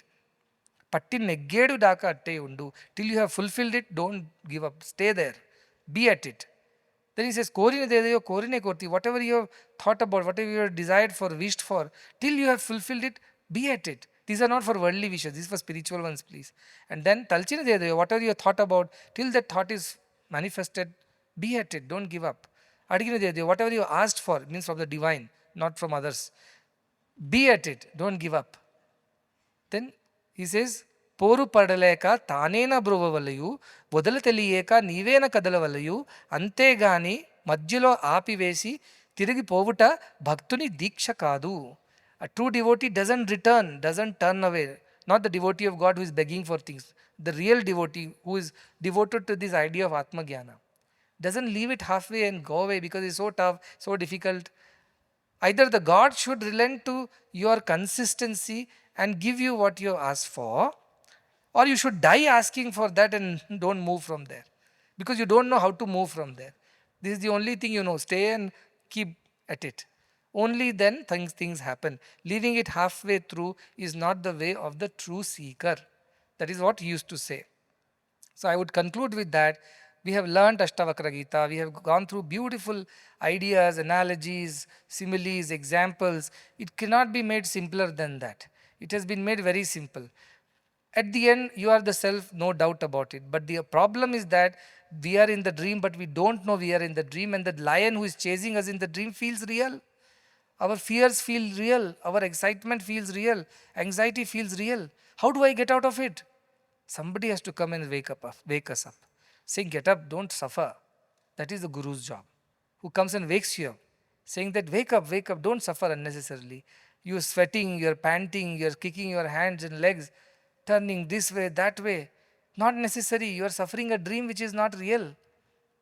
That's exactly what I am telling. In this world, we are stuck. We cannot escape this. Accept that first. We are stuck in this dream. Now, what is happening inside the dream? Some are good days, some are bad days, some are happy days, some are sad days, some are exciting days, some are depressing days. Accept it. Titikshasva. It is a part of this dream. But none of this is real. That is the relief. Because in dream, everything appears to be real, but none of this is real. So all our relationships also are not real. So give only so much importance to them. Don't get over involved. Don't get stuck. Don't get sucked into it. Be aware. When you are aware, that is what tasma jagrata, jagrata. Be aware, be aware, be awake, says our scriptures. What do you mean by be awake? This is the awakened man. This is the awakened being who is in the dream, yet he is awake. And we all have experienced that state. When we are in the dream, yet we are slightly awake, like semi awake, we know it is a dream. But the only thing is that we are helplessly stuck. We cannot break out of that dream. So we go through the motions of the dream, even though we don't want to. We are helplessly dragged into it.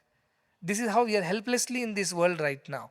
But the moment this awakeness comes, that I know it is a dream, I know it is unreal, your involvement, the intensity of your involvement will reduce.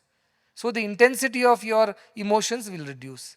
And one day you live on it, dwell on it for a long time enough, you will become very nirasaha, it is said, detached and uninterested in all these things. You will still do because you are stuck, there is no choice. You have to continue dreaming. But you will not get attached. It's like the actor on the stage. He will give his best performance, but he is not attached to the role.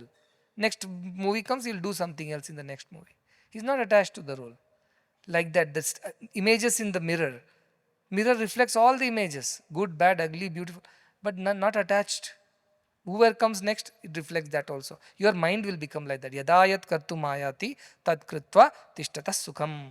Whatever comes your way, you will do that and you will still be happy. You will not complain, you will not cry, you will not unnecessarily swing between excitements and depression. That is the boon of this wisdom. That slight awakeness will come in you. That itself will redeem you. Swalpamapyasya dharmasya. Little of that you understand. Like you understand this is a dream. It itself saves you from so many fears. Unnecessary fears. You don't suffer the dream anymore. That is the idea of these scriptures. So when you suffer too much, you're stuck, you come to a guru, guru wakes you up. Wake up, this is not the dream. Tasma jagrata jagrata. Wake up, wake up. Our watchman, I don't know here, but in India, jagate, in North, jagate raho, that watchman will go around whole night. And I used to think, Are, my job is to sleep, your job is to be awake and take care of me. Why should I become awake? If I have to take care of you, why will I pay you? So when this chowkidar will come, no, watchman, in the end of the month, Amma, my payment, she'll say, I haven't even heard once your voice in this month. You never came near our street. I have not paid you anything. No, Amma, I came, but you sleep so well that you don't listen to what I say. The idea is that Guru is that going round and round and round this world. Jagte raho, be awake, be awake, be awake. Don't suffer your terrible nightmares. Be awake, be awake. That is the job of the Guru. That's what exactly I am doing. The scriptures are doing that. Please consider yourselves very, very fortunate because I was not knowing Ashtavakra when I was your age. I just learnt it accidentally because I was listening to somebody on some Upanishad and that person mentioned Ashtavakra Gita. I said, what is this new Gita? I heard Bhagavad Gita. What is this new Gita? So I simply went to my laptop, not laptop, an iPad and kept on Googling. Suddenly this Ashtavakra PDF came up and I started reading the shlokas. It was so enticing. I got absorbed in it. Then I thought this I have to share with everybody. And then I started speaking about it. Imagine, I have already spoken about all these. That is what these books are in 2021. I can't believe that I have spoken all this. I don't remember all these things. God had taken over. Those were God's words spoken. This is not my word. These are not my creations. These are all God's creation through me. To that extent, I am kind of doer. To that extent, I am not the doer. See, that feeling of liberation, that feeling of freedom, that feeling of lightness. You are super busy, yet you are so free. It is an amazing feeling that everybody should experience. Right? So you people should put some effort, meditate on these great truths. Don't give up your bhakti or karma or whatever you're doing. They will purify you. Unless your mind is purified, it's very difficult to understand these truths. Janaka's mind was purified. He did so many rituals for so many years. He searched for God, searched for that experience. Finally his time came when disciples ready, Guru appears. Guru appeared to him and turned him into another Guru. So where is Guru? Where is Shishya? Is saying because now he is equal to his Guru. Because he also knows the same truth as everybody else. When a student graduates, becomes a teacher, he also is a teacher now, equal to his old teacher. That is the idea. This is a great Guru Shishya Parampara. Our in Bharatiya Samskriti is blessed to have so many amazing Gurus who have created amazing Shishyas. Those Shishyas have turned into Gurus and they have created more Shishyas. That's why this Parampara is continuing. That's why Bharat is still Bharat. That's why we are still able to read Ashtavakra Gitas in gatherings like this. Otherwise, I don't know what would have happened to all of us in the name of modernity and all kinds of nonsense. liberty and wokeism, I don't know where we would have been. Rootless, anchorless, radarless boats. What we would do? We are very blessed that we are able to do that, and I'm very happy with your cooperation because it has been a lot long hours, but I am glad that we could finish it, and we offer everything to the Parabrahman who has inspired this event and all this gathering.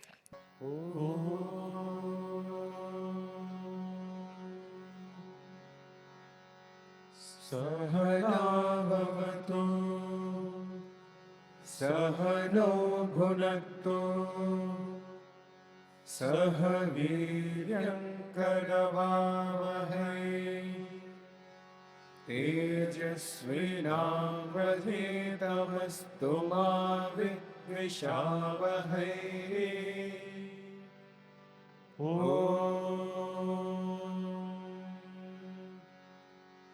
शान्ति शान्ति शान्तिः